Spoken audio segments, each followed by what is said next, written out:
Welcome to this edition of Mayor's Report Dublin. I'm your host, Dr. Marshall Kamina. Joining me today is Vice Mayor Kadri from the City of Dublin. Welcome. I'm so glad to see you today. Yeah, likewise. Pleasure to be here. You always have good mayor's choices, and I'm going to call it Vice Mayor's choice today. There we go. And please share that with us. Yeah, so as you know, spring is in the air. Things are warming up. Lots of activities happening in Dublin. Lots of really exciting activities happening in Dublin. It also means allergy season, so it's obvious when spring is here. One of the highlights is our upcoming State of the City, which is on April 23rd, which is a Wednesday at the Shannon Community Centre in Dublin. So Mayor Hu will be talking about some of the programs that we have, some of the services, as well as transportation, parks, development, as well as the city's health and financial health and our economy, public safety, and a whole lot more. So this is, again, at the Shannon Center, April 23rd. The lunch itself is sold out. Typically, this is a lunch followed by a presentation by the mayor. The lunch itself is sold out, but the city is arranging for additional seats in the back for any members of the public, the residents that want to join in. For those who can't make it, we'll be able to film it live. There you go. Yeah, that's right. And the seats in the back are going to be free of charge, but so are the seats from your living room if they are watching it. Yes, isn't that true? Absolutely. That's a great event. Absolutely, yeah. It's one of the big highlights of the year, and this is going to be our mayor's first time delivering the State of the City, and everyone is excited to hear what she has to say. Yes. Caltrans work. Caltrans is doing some work between Pleasanton and Castro Valley. And I wondered, how does that affect Dublin? But it includes closing some ramps and lanes between the hours of 9 a.m. and 5 p.m.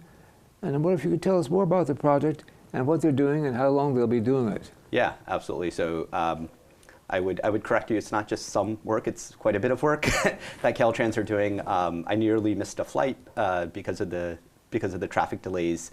So they're actually, it's part of a larger pavement rehabilitation program and barrier construction project on 580, as you mentioned, in both directions between Pleasanton and Castro Valley. And as you mentioned, it's between 9 p.m. and 5 a.m. The project spans from the I-680-580 crossing in Dublin and Pleasanton over to 580 and 238. So it goes out quite a way into Castro Vallly with ongoing westbound work currently underway. And during these times, there's going to be the connectors, the ramps, and some of the lanes may be closed to traffic, which will certainly slow things down. And in addition to that, so that's the roadway work that's happening. In addition to that, I mentioned the concrete barriers, and that's from Foothill Road towards Eden Canyon westbound. And that portion is that portion of the work is expected to be completed by June or July of this year, so 25. But the entire project is going to go on till summer of next year, so June 2026. So there's going to be a lot of signage for detours and to help motorists sort of navigate through. But please plan for some extra time, unlike what I did before my flight. And then you could check out Caltrans Quick Map, which is quickmap.dot.ca.gov. So that's the Caltrans website that has maps and shows all the closures and the timings and all of that for locations and potential ramp closures, ideally before you start traveling. I guess it's a necessary evil if we expect to have progress, but once it's done, it really ought to be pretty slick. Yeah, no, absolutely. Hopefully it helps alleviate some of the congestion and just upgrades the roads that roadways that we have here through Dublin and beyond. The big news we have in this area is PFAS. Right. And not everybody is as acquainted with it today as they will be in the future, but the Zone 7 agency has just opened a facility and it will treat up to 10 million gallons of water a day. I wonder if you could explain the significance of it and how it might affect our Dublin viewers. Yeah, so I think I'll start by mentioning that Zone 7 is the Tri-Valley's water wholesaler. So they provide high quality water and that not only meet but exceed our high quality regulatory standards for water, and that is then served by local distributors in Dublin, being DSRSD. But as you mentioned, they're opening up a PFAS treatment facility. It's rather large, serving 10 million gallons per day, which is quite a bit of water, as you can imagine. And that's part of the Chain of Lakes water treatment facility. The Zone 7 is planning on treating PFAS, as you mentioned, which is per and poly fluoroalkyl substances. So this is a group of chemicals, also known as forever chemicals. Yes. So that's your water-resistant and grease-resistant type chemicals that you put on fabric to treat Something them. like Teflon. In that vein, yes, exactly. So Gore-Tex and things like that are one of many chemicals, and exposure to these PFAS substances, so PFAS substances, can be harmful to health. Quite a few negative side effects of having these in our water system and ingesting it by drinking it. Things like thyroid and hormone levels, slow development in children, and an increased risk for certain cancers, including prostate and kidney and a few other cancers, as well as impact to the immune system, sort of in general, decreased fertility and reproductive effects. So it's great that we're treating these and treating them in an effective way. So the Zone 7 Chain of Lakes well site, which is on El Charro Road in Livermore, is now open. Very exciting event, and I'm excited about decreasing and potentially eliminating the PFAS that we have within our water system. Yes, thank you. We're going to take a short break. We'll be right back on this edition of Mayor's Report Dublin in just a moment.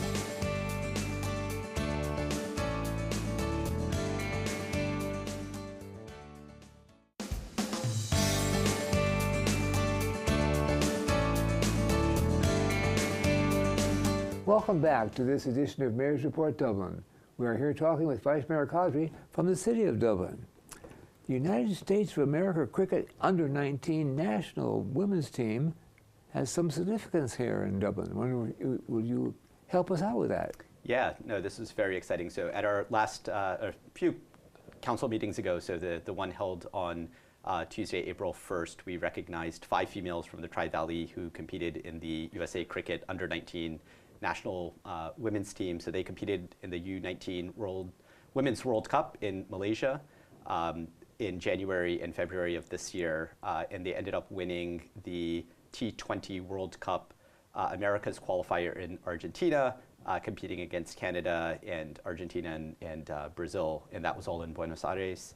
And 2 of the athletes in particular are from Dublin, which is very exciting. Annika Kolan, who's the team captain and a Dublin resident and a Dublin High graduate, as well as Mahi Madhavan, who's a bowler. So that's the equivalent of a pitcher in cricket, and also a Dublin resident and Dublin High School student. And the other 2 Tri-Valley students were Sanvi Imadi from Pleasanton and Varshita Jambola from Danville. So exciting and happy to have Dublin on the map within the world of cricket. Well, nice of you to let the Danville person in. Yeah, there we go. Much better player than I am, I'm sure. Pride Week. Gosh, you know, that's a big deal in Dublin. Can you tell us about it? Yeah, so Dublin Pride Volunteer Day is an annual event that provides a lot of activities and opportunities for Dublin residents to sort of give back to their city. So the event itself is Saturday, April 26th from 8 a.m. till noon. So the volunteers will meet at Emerald Glen Park for a light breakfast, and we have a kickoff, a few remarks from our mayor before heading out to their specific assignments. So there's quite a few beautification and sort of cleanup activities that are happening, litter collection, planting of trees and plants, spreading decomposed granite on pathways, mulch for planted areas, filling in sand at the playgrounds, and weeding in certain planting areas. So quite a few activities happening, and then once those tasks are completed, everyone, all of the volunteers reconvene for a community barbecue lunch hosted by the Rotary Club of Dublin, and everyone who volunteers also receives a free pass to the Wave, which is our water park in Dublin. That's the David Halbert Memorial Water Park. Remember? That's right. Yeah. And alongside that, the Dublin police are going to have a prescription drug take-back, document shredding, and e-waste collection. And so that event is from 10 till 2 p.m. At the Dublin Civic Center. So if you have any of those materials that you want to give back safely and dispose of them, you have the opportunity to do that. I think Dublin is privileged in having its own recreation department rather than a separate one that's one size fits all and is a separate entity with its own board to vote independently. And as a result, I don't think I've seen a finer one in this area for a long time. But on this note, how will the people know what their assignments are going to be? Or has it come to the point where there are a certain group of folks who really want to do flowers, a certain folks who really do cultivation? How do they get their assignments? Yeah, a combination of both. So organizations, groups can reach out to the city, and there's a website on the Dublin City website to sign up as an organization, and you can also sign up as an individual. So if I have a specific passion around BMX racing, for instance, I can go to the track and sign up to help fill in some of those gaps on the ramp. So depending on your passion and Yes. what you're into, you can sign up individually or as a group. And I couldn't agree with you more. Our Parks and Rec group are absolutely fantastic. I'm jealous. There's going to be a new urgent care facility, and the Planning Commission recently approved it, and it's going to be built in Dublin. Can you tell us about the next steps? Yeah, so the applicant representing Dublin Urgent Care requested a CUP, so conditional use permit, to establish health services and clinics. So this is an existing 1,700 square foot space in San Ramon Village Plaza.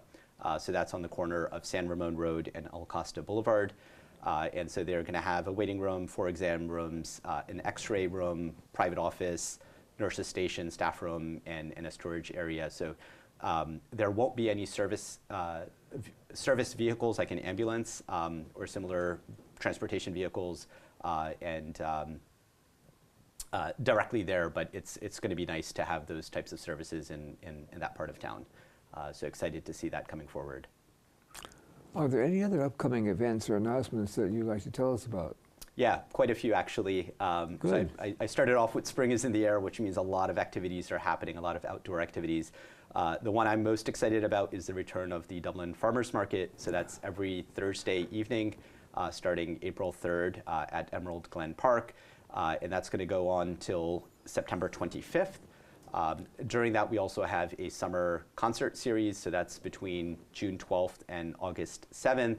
And that's a variety of artists, everything from tributes to Earth, Wind, and Fire to Aerosmith, 80s, 90s bands, Indian fusion rock, classic rock, hip hop. So just a mashup of various artists that are going to be on display and presenting as part of this concert series.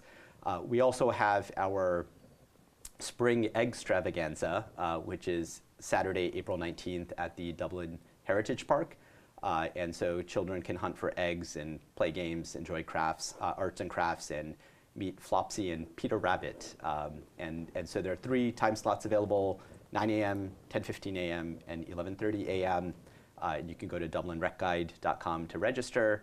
The cost is $15 for residents, $18 for non-residents, and parents, grandparents, guardians, so aunts, uncles, all of that are free. So invite you to come out there and spend a good afternoon. And then the last announcement is around our community garage sale. So this is the second time we're doing this. Absolute blast last fall when we did this. It was a great success. So registration is now open. And essentially it's $30 for residents, $36 for non-residents. Again, go to Dublin Rec Guide to sign up. And slight discounts if you don't need a table, but this is for folks to sell whatever they have in their garage, specifically no crafts or food or for sale items in terms of retail vendors, but very exciting event. And last time, as I mentioned, it was a great success. Well, the idea of being a garage sale certainly is a concept everybody seems to know, but Will people go to different houses, or do they go to a certain central location and bring it there? Yeah, so the garage sale takes place at Emerald Glen Park in the parking lot there, and so you sort of set up your table display and have your goods there that you want to sell. So instead of tracking garage sales, driving around in neighborhoods, sort of the garage sale comes to you, and you just show up to Emerald Glen Park and can shop around. Is it easy for people to sneak in their tables, or do they have to register? They absolutely have to register, yeah. And that's a fact. Yes, absolutely. Yeah, we'll have a dedicated space, and we'll have, it's part of giving back to the city and benefiting as well. And I actually failed to mention one last thing, which is on May 17th at Emerald Glen Park, the Dublin Police Services are holding a community safety fair. So this is from 11 a.m. till 3 p.m., where attendees, residents can meet local first responders, visit safety vendor booths, watch various demonstrations, and learn about home safety as well as community safety. So this is just connecting the residents with first responders and the folks that keep us safe, and hopefully have a good time and learn a thing or two. If you can, would you expand a little bit more on the Dublin Farmers Market, because it's unique compared to some others. There's a lot more care given and a lot more thought, and I wonder if you might expand on that. Yeah, absolutely. So it's always fun, especially in the evenings, to get together. I mentioned some of the entertainment that we have in terms of live music, which is always a highlight. And then in terms of the farmers market itself, it's a mashup between a traditional farmers market where they're selling fruits and vegetables, and you can try a lot of the fruits and vegetables. They have little samples, which is always great. They also have quite a few food vendors. So if you want to come out with your family and friends and have a picnic dinner, they have quite a few vendors there. I know in the past they've had things like pizza and sandwiches. They've had quite a few drinks, juices, things like that. So it's a nice event. It's a nice family outing, and there's quite a bit of variety, whether you're into the more like jams and honey and things like that, or fruits and vegetables, or just prepared food. I'm going to put you on the spot here. Absolutely. One of the issues prior to the election and after election was the east end of Dublin Boulevard. Is there anything going on there now that represents progress? Yeah. So on the east side of Dublin, so there's two projects that are happening. One is immediately east of Fallon Road, which is a few different properties. They are going to put housing and then working on retail and light industrial in that region. And then on the Dublin Boulevard extension, that is, that's going to come back in June or July in the form of a town hall. And we're looking forward to soliciting input from the community in terms of what their desires are and get feedback on that. So lots going on that front, combination of housing and a park, and hopefully some food and retail. And as that project moves forward and permits are pulled, I'm sure either I or Mayor Hu will be happy to share additional details. Well, it's been 15 years ago now, and Councilman David Halbert at that time and I worked very hard on that issue, because people who lived on the east side could not get through and cross into Dublin, to get the healthcare services and so on. Right. And that was a large issue, but I don't know where that rests. Is it not likely that it'll go through? So the Dublin Boulevard extension itself, the roadway has been approved, and planning for that is underway. In terms of any potential development, in addition to that roadway, particularly on the furthest east portion, butting up against the Alameda County line, so unincorporated Alameda County, and then into Livermore.